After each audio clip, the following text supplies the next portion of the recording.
Welcome back, it's me, Lou. Alright, so for today's video, we are gonna hop into the time machine and travel back maybe about 13 years ago as we take a look at this. This is the G.I. Joe, a real American hero, Advanced Specialist Codename, Specialist Trakker. Alright, so this is a very unique G.I. Joe character. It's actually a crossover. And I remember when this action figure came out at the time, it was very surprising for the G.I. Joe fan community. It was almost like a tease because they were taking the very popular toy property M.A.S.K, which is the Mobile Armored Strike Command. And this was popular back in the 80s. And they crossed it over with G.I. Joe, which was just wild. It was a tease because at the time, I think a lot of us thought that Hasbro was gonna eventually just either bring back M.A.S.K altogether or give us more M.A.S.K characters under the G.I. Joe banner. For me, I was kind of one of those people. I was really hoping that if Hasbro didn't bring back M.A.S.K, I was kind of hoping at least they would take those characters and give us these G.I. Joe scaled figures. And unfortunately, they didn't, so it was kind of disappointing. But it was cool. This was like a one-off, and it was so badass. Very rarely does Hasbro cross over their properties and give us official products. Sometimes that kind of stuff is reserved for special events like San Diego Comic-Con. Like for example, in Comic-Con, they've given us products where they've crossed over G.I. Joe with Transformers. There was the multi-pack where they took the Sky Striker and painted it up like Jetfire. And it came with a Baroness. It came with Ravage. All sorts of cool, neat stuff. Many years ago, I think during the Combiner Wars, they gave us a repaint of which figure was it again? Power Glide, and then they repainted it so he looked like the Cobra Rattler, and it even had the Cobra logo on it. So I mean, they do a lot of cool stuff. But I remember when this figure came out, it was such a big tease because it's for a while I thought, you know what, they're gonna give us M.A.S.K characters, but give us M.A.S.K characters with G.I. Joe bodies under the G.I. Joe label, and it was cool, but it was very short lived. All right, let's start this off. The package design, it's awesome. It's a throwback to the old G.I. Joe card backs from the 80s. And very cool that they threw the M.A.S.K logo in the upper corner so you knew you were getting something special, and then it was a crossover event. Here we have Matt Trakker. Here's his helmet. He comes with a cool helicopter accessory, like a helicopter jetpack. On the back, so these figures came out a couple years after that. What was it? Maybe the 25th anniversary. And these are kind of the much more updated bodies. I remember having a lot of these mint on card, but then I was an idiot and I sold them, and I've regretted it ever since. But yeah, these were great. I love these figures so much. And I say this all the time, I miss action figures having a bio card. This was cool because this kind of gave us a reason why Matt Trakker from M.A.S.K was in G.I. Joe. He was the Advanced Vehicle Specialist. And to kind of go into here, Specialist Trakker leads a secret unit which develops ordinary-looking vehicles that convert into advanced stunt combat vehicles. Joining forces with the G.I. Joe team, the Mobile Armored Strike Command M.A.S.K team formed to construct its own converting vehicles. Specialist Trakker uses his next-gen technology devices to preserve peace throughout the world and to stop the corrupt forces that are using the same technology to amass power in a quest to conquer the world or control the world. Yeah, so it was pretty weird. I mean, is this weird? And I don't know who to thank at Hasbro who came up with this idea, but it was so brilliant to incorporate M.A.S.K into G.I. Joe. Some years later, IDW, who publishes the comic books, they eventually did a huge event where they finally merged all the different Hasbro verses together. So you had characters from M.A.S.K interacting with the Transformers, interacting with G.I. Joe.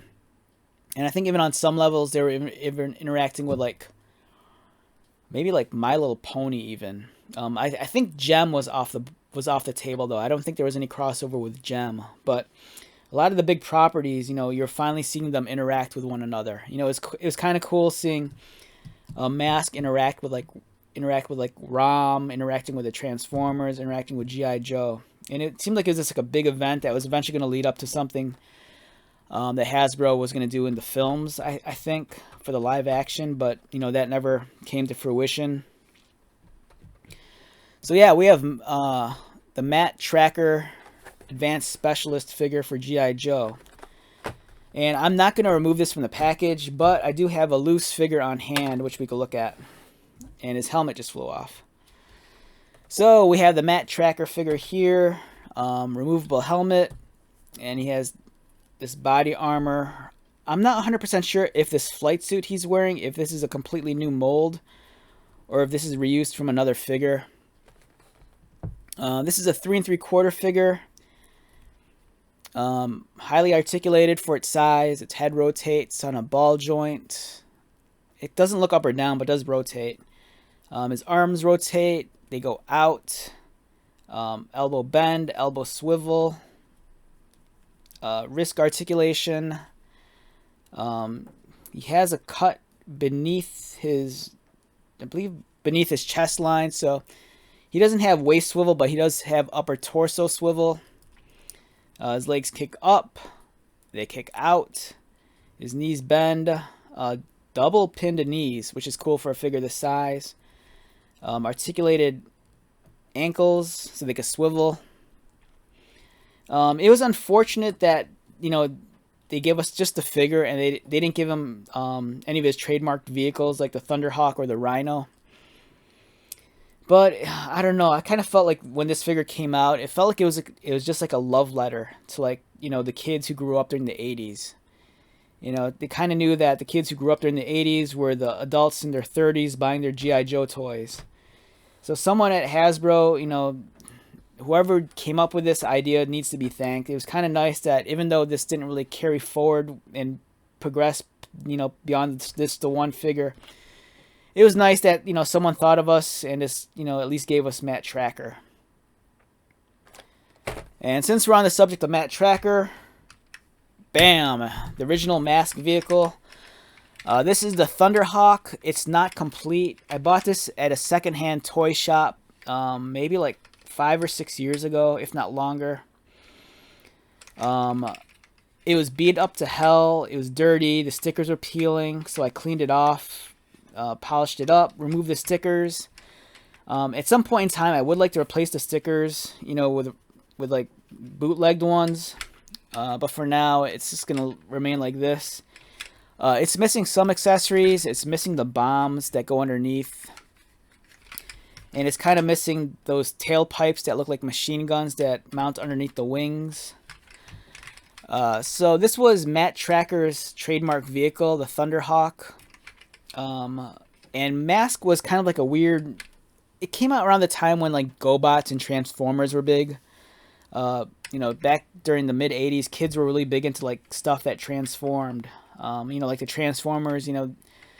They were cars that would transform into robots. Tape players that would transform into robots. And in this case, M.A.S.K took ordinary vehicles and then they'd be able to transform into like weapons of war. And this Thunderhawk, I'm not sure if it's supposed to be based off any one specific, like, actual real car. But, I don't know. You look at the design, it kind of reminds me of, like, maybe like a Trans Am or something from the 80s. So you'd press this button on the top, and then the wings kind of popped out like a gull wing or like a DeLorean. And then you pressed it again, and then the engines or the exhaust would come out, and then the spoiler would pop open. So this would enable the Thunderhawk to fly. It's missing. It had these two things that looked like tailpipes mounted underneath the doors, and then they'd be able to extend to make the wings longer, and they were effectively like machine guns also. So this was Matt Trakker's flying vehicle. This was how he'd get around. And since we're on the subject of Matt Trakker, here's the original figure. And I remember as a kid, I used to love the toys from M.A.S.K. But I remember the action figures were so disappointing because they were smaller in scale than like Star Wars figures or G.I. Joes. Like G.I. Joes were like 3 3/4, and these were like a lot smaller. These are maybe like, I don't know, maybe like 2.5 inches or 2 3/4 inches. Here's the modern iteration of Matt Trakker. Here's the OG one. As you can see, the new one does a good job of like at least capturing the color scheme. He has the cuffs at the bottom of his pant legs. They kind of billow out at the bottom. He has the red knee pads, the red gloves. He even has the harnesses and the straps running down his chest and torso. The helmet's a much more updated design. Frankly, I kind of like the original one a little bit better. Although it looks a little bit more astronaut-like. You remove his head, or you remove his helmet. And then, the likenesses, they're kind of similar. This one's a lot more golden yellow in the blonde, where this is kind of like a light sandy blonde. They added more body armor on this guy with the shoulder pads, which is alright. I could kind of dig that. But I want to say I think this might be removable. Will it come off? I can't remember if it's glued on or if you could just pull it off. It might be glued on. I don't want to force it off. Oh wait, give me a second. I could take this off actually. So let's move his body armor real quick.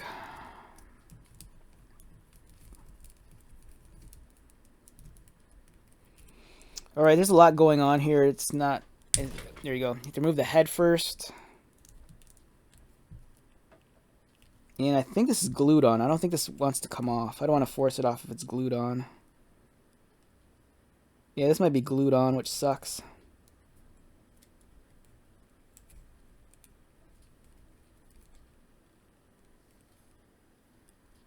Yeah, alright, so... Yeah, because I was going to say, if you could remove the chest armor here... If you remove the shoulder pads and the chest piece, the costume would be essentially identical to this one here. But it's kind of unfortunate that you can't remove it. I don't know why that is. It would have been nice if they gave you that option. But yeah, it looks like it's just glued on.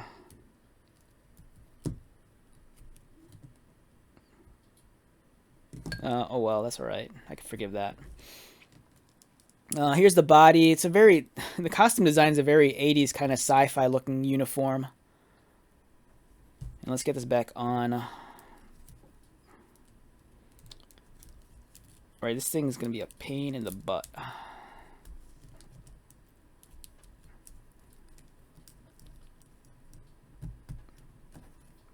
And then you just close it at the back again. And that head just pops on, just like that. And there you go. We have Matt Trakker, Vehicle Specialist. Alright, so it's kind of a weird video, but it's kind of like a brief history lesson. This was a very interesting action figure. Like I said, it was a very unique piece for its time period. It was a kind of a one-off. Very odd that Hasbro decided to cross over M.A.S.K with G.I. Joe in 2008. I don't know if it was because maybe it was an anniversary year. Who knows? But it was cool that we got it anyways. I'm glad I have it. Just kind of wish, they'd actually give us a vehicle that came in this figure size. Alright, so if you're a kid like me and you grew up in the 80s, maybe this video brought a tear to your eye. It makes you nostalgic for, the old M.A.S.K cartoon and the old M.A.S.K toys. If that's the case, jump onto eBay and hunt it down. If you're too young to remember M.A.S.K, if you're unfamiliar with it, go out and seek the old cartoon. It's a fun watch. Alright, so let's close this video off. Once again, my name is Lou. Thank you so much for checking out this video. If you're new to my channel, welcome. If you are a returning subscriber or viewer, thank you so much for continued likes, comments, and support. I greatly appreciate it. So until the next video, be safe, take care of yourself, buy lots of toys, and most importantly, be happy. And I'll see you at the next one. Later.